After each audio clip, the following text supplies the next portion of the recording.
Bom dia, eu sou Flávio Gomes de Barros e estamos juntos em mais um domingo. Aqui comigo nos estúdios da TV Pajuçara, Rafael Brito, que é deputado federal do MDB de Alagoas, administrador de empresas e empresário. No setor público, ele foi presidente da Desenvolve, agência de fomento de Alagoas, além também de secretário do Trabalho, secretário do Desenvolvimento Econômico e secretário da Educação. No ano passado, Rafael Brito foi eleito deputado federal pelo MDB. Bom dia, deputado. Muito obrigado pela presença. Bom dia, Flávio. Bom, vamos conversar por um assunto que não é muito agradável, mas a gente tem que abordar, infelizmente. Como explicar, na sua visão, essa crescente onda de violência nas escolas aqui no Brasil? Olha, eu acho que a sociedade ela está vivendo um momento muito ímpar na sua história.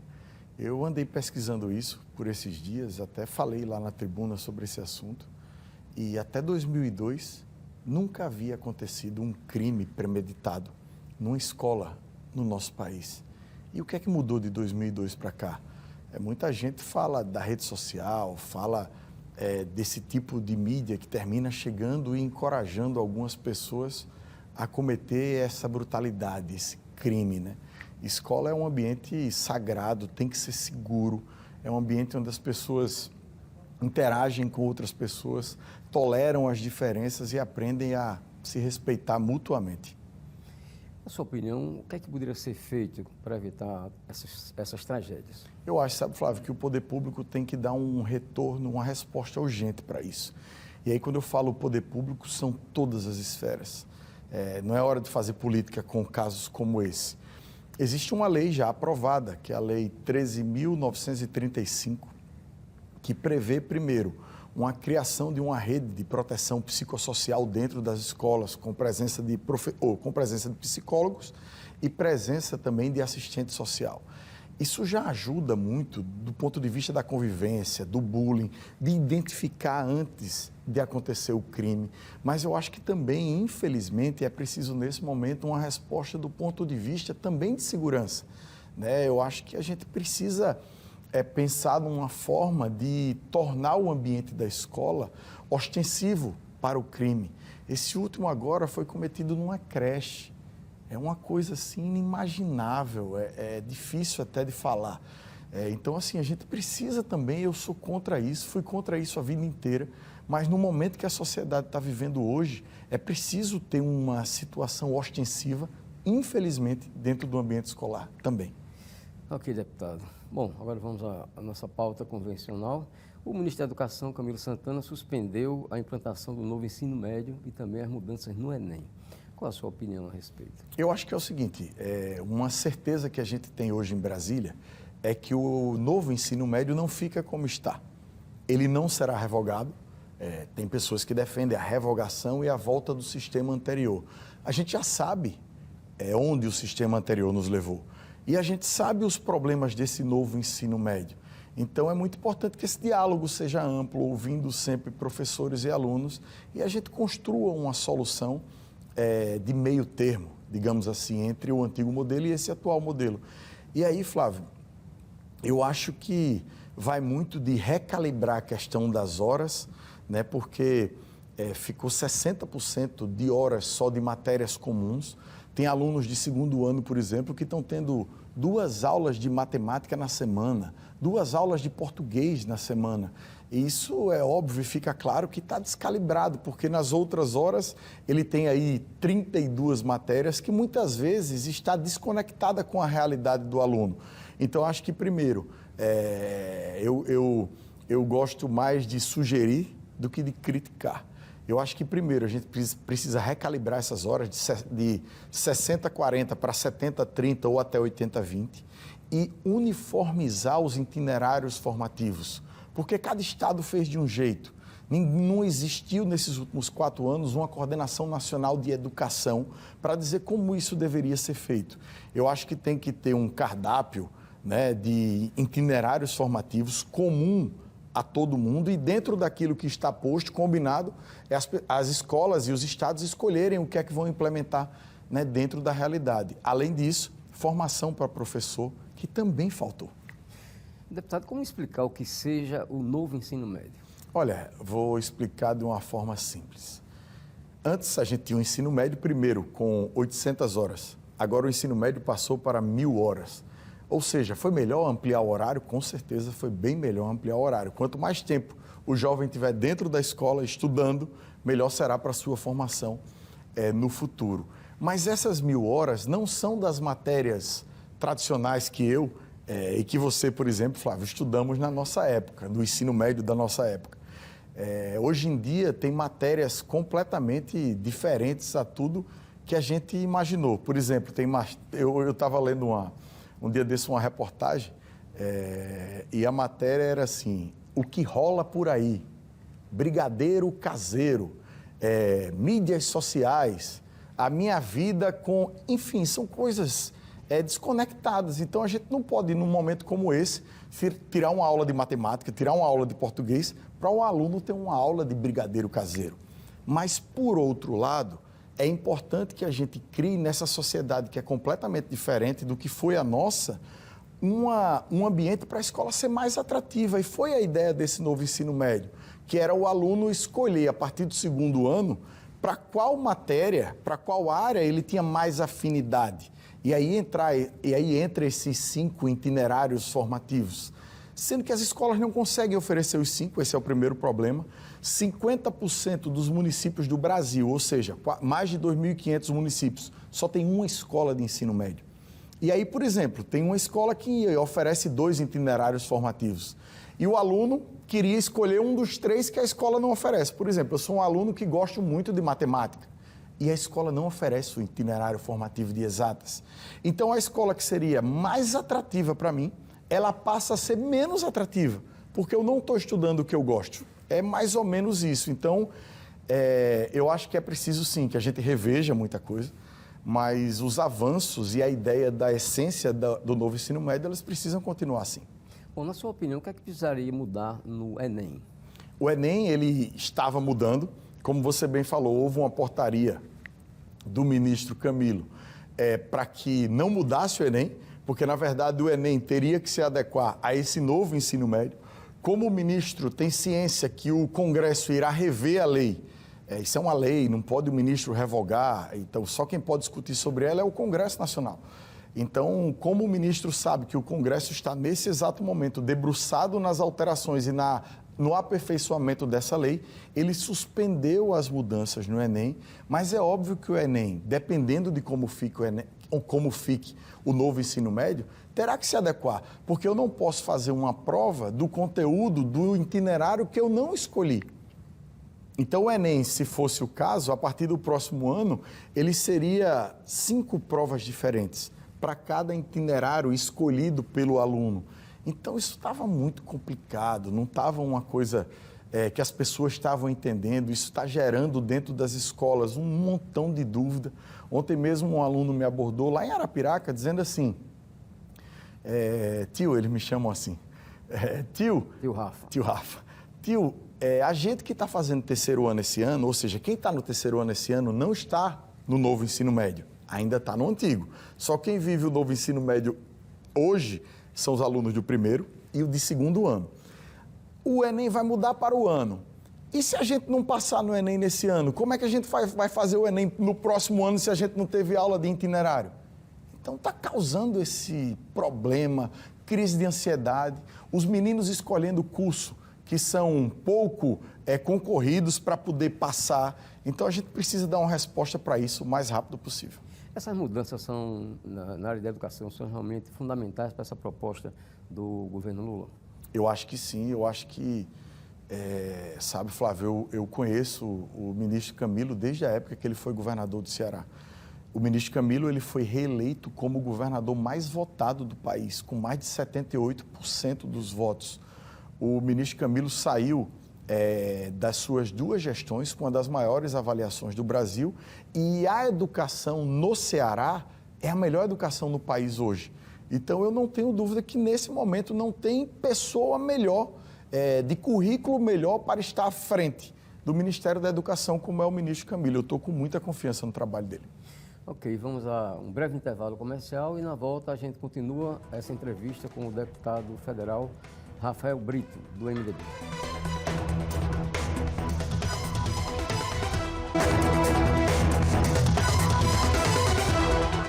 Estamos de volta com o programa Contextualizando. Aqui comigo, Rafael Brito, deputado federal do MDB de Alagoas, que inclusive faz parte da Comissão de Educação da Câmara dos Deputados. Deputado, que outros temas nessa área de educação o senhor tem abordado e pretende abordar no exercício do seu mandato? Olha, Flávio, há uma discussão muito grande na educação nesse exato momento, principalmente da comissão, né? Tirando os extremos, tanto por parte da esquerda quanto por parte da direita, que terminam complicando o diálogo, tem muita gente que conhece e sabe, e tem conteúdo para tratar do assunto. Eu acho que merenda escolar é um tema que está muito presente nas discussões, porque o Brasil voltou para o mapa da fome e, diferente do que as pessoas pensam, a merenda escolar é instrumento fundamental para que a gente saia do mapa da fome. Por exemplo, há 10 anos, o governo federal não reajustava o valor da merenda escolar. E para você ter ideia, Flávio, um município ou estado recebe por refeição por aluno 36 centavos. Há 10 anos, o mesmo valor. Houve o reajuste agora, foi um reajuste de 39% aproximadamente, já melhora muito, mas ainda é longe do ideal. Por exemplo, aqui em Alagoas, eu conheço os números, o PENAE era de aproximadamente 15 milhões de reais e o Estado, os cofres do Estado, o Tesouro Estadual, tinha que complementar a merenda com mais 35 milhões de reais para oferecer uma refeição adequada, para o aluno. Mas ainda há muito, inclusive dentro da comissão, essa ideia de que merenda escolar é complemento de alimentação. Essa é uma ideia de quem não conhece a realidade de uma escola pública e não conhece a importância da merenda escolar. Porque só como um dado, aqui em Alagoas, 84% dos alunos que fazem merenda em escola pública têm na merenda a única ou, se não, a principal refeição do dia. Então, é um assunto que vai muito além do campo da educação, é um assunto social, é uma forma de o Estado, governos, conseguirem entregar para esses alunos uma refeição de qualidade com calorias necessárias para o desenvolvimento. Eu acho que é um assunto que a gente tem conversado muito, será mais aprofundado e com certeza melhorará. Inclusive, no auge da pandemia, as escolas não funcionavam, mas alguns municípios ofereciam a merenda escolar. Exatamente, eles ofereciam merenda. Exatamente o que o senhor está falando. Ofereciam merenda ou pacotes de alimento não perecível para o aluno levar para casa. Eu protocolei um projeto de lei que prevê que o Estado possa, governo federal, estadual e municipal, oferecer merenda escolar durante as férias. Para que durante o período de férias, porque vamos lá, se você é um desses 84% dos alunos que tem na merenda a principal refeição ou a única refeição no dia, o que é que você faz nas férias?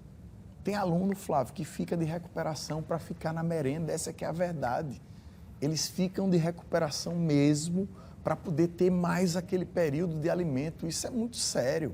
É uma coisa que a sociedade precisa encarar de frente e tirar dinheiro de áreas que não são importantes para colocar dinheiro em merenda escolar. Como, por exemplo, aí você pode me perguntar quais são as áreas que não são importantes. Eu vejo muita gente comprando e adquirindo kits de robótica, por exemplo. É muito legal o aluno estudar robótica, eu não sou contra isso, eu acho que é fundamental. Mas se você não oferece uma merenda de qualidade para o aluno, você vai comprar kit de robótica. Então, essa é uma coisa que ainda está desconectada da realidade das pessoas. Deputado, uma curiosidade que não é só minha. Por que no Brasil se investe tanto e se divulga tanto o investimento no ensino superior e pouco se fala sobre o ensino básico? Perfeita leitura, Flávio. Eu acho que o governo federal ele foca muito no ensino superior e esquece da base. Como é a divisão, mais ou menos, para que as pessoas entendam em casa? Ensino infantil é 100% responsabilidade dos municípios. O ensino fundamental ele é preferencialmente dos municípios, mas o Estado tem que agir. Por exemplo, aqui em Maceió, a gente tem aproximadamente 20 escolas que têm alunos do ensino fundamental, porque a prefeitura não oferece as vagas suficientes para que essas crianças estudem. E isso, historicamente, há muito tempo está assim. O ensino médio ele é de exclusividade, né, dos estados, tirando os institutos federais, que é do governo federal, e eles também fazem ensino médio, e o ensino superior, preferencialmente do ensino do governo federal. Então, essa divisão ela termina criando esse problema, porque a principal arrecadação de tudo está na federação, está na União. Os municípios ficam com pouca parte e o estado fica com pouca parte e tem que tocar sozinho essa estrutura de atender um montão de gente. Para você ter ideia, o estado de Alagoas hoje tem 185 mil alunos. É muita gente para um estado que tem 3 milhões e poucos de habitantes. Agora, na minha opinião, esse interesse em se divulgar o investimento no ensino superior é porque a implantação de faculdade, por exemplo. Você chegar no município, não, eu trouxe para aqui a faculdade tal, dá voto. Perfeito. Para o político que... Perfeito. Para o político que trouxe, né? Isso. Porque ali as pessoas sonham com a faculdade, então o cara trouxe o Instituto Federal e aí já merece, infelizmente, o voto das pessoas. Falando um pouco sobre a sua experiência na Secretaria de Educação aqui do Estado, como é que o senhor avalia o seu próprio trabalho? Olha, eu sou muito crítico com o meu próprio trabalho. Eu passei 11 meses na Secretaria de Educação. A gente criou 14 novos programas, dentre eles o maior programa de combate à evasão escolar de todo o país, está sendo imitado em todo canto, em todos os estados, inclusive tem a grande possibilidade de também ser copiado em parte pelo governo federal, que é o Cartão Escola 10, que trouxe de volta aproximadamente 25% dos alunos que estavam afastados durante a pandemia.